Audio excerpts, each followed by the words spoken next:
Truck धक्कार bike चुरमार जड़े मृत जड़े गुरुतर नुआपड़ा जिला कोर्ट सम्मुख में आज सकाळे एक भयावह सड़क दुर्घटना घटी जाइछि।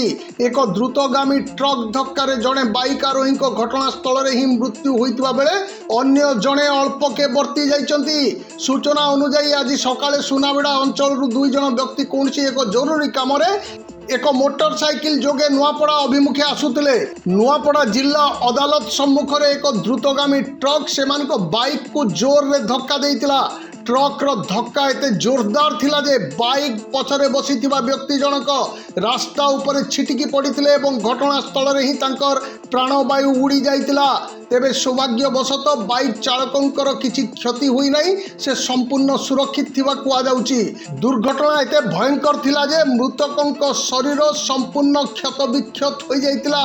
वर्तमान सुद्धा तांकर सठिक परिचय मिली पारि नाही।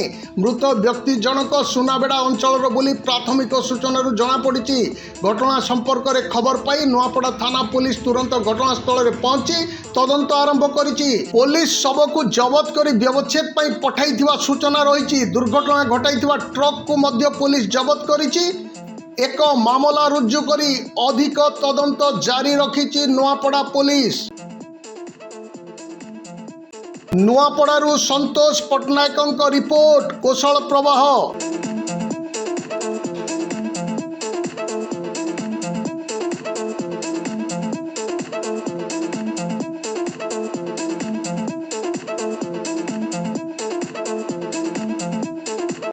घर को आसंती लक्ष्मी जदि बाछंती असली लंगल मार्का हिंदुस्तान सेट्स। 1945 मसीहारू चाषी सेवारे Hindustan sets Titlagarh. Mahavir higher secondary school पुणीतला बलांगीर 2014 रु आरंभ होइछि।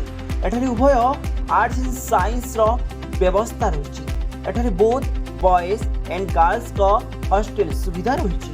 उक्त कॉलेज रे अभिज्ञ अध्यापक और अध्यापिका शिक्षादान करंती। एठारे कोचिंग क्लास रो मध्य सुविधा रहिछि। प्रतिदिन संध्या समय रे स्टडी हावर रखा जाइछि। विशुद्ध एवं ठंडा पानी जल रो सुविधा रहिछि। प्रतिमास मंथली एग्जाम अनुष्ठित होता है। यार रिजल्ट अभिभावक मानकु सूचित करा जाय। हॉस्टल रे दैनिक 4 बेला पुष्टिकर खाद्य प्रदान करा जाय।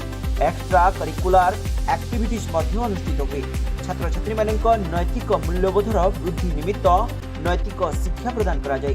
कंप्यूटर क्लास मध्य नियमित होता है। प्राकृतिक शांत परिवेश रे कॉलेज टी अवस्थित। प्रत्येक 3 मास रे अभिभावक मानकु नै छात्र छात्री मानक अध्ययनरत उन्नति निमंते बैठक रखा जाए। आर्थिक अनग्रसर पिलांक पई कॉलेज तरफरु स्वतंत्र स्कॉलरशिप व्यवस्था करा जाइछि। तेबे आ देरी काहेकि एडमिशन नेबा पई जोगाजोग करंतु 7537 902647 9853 608 113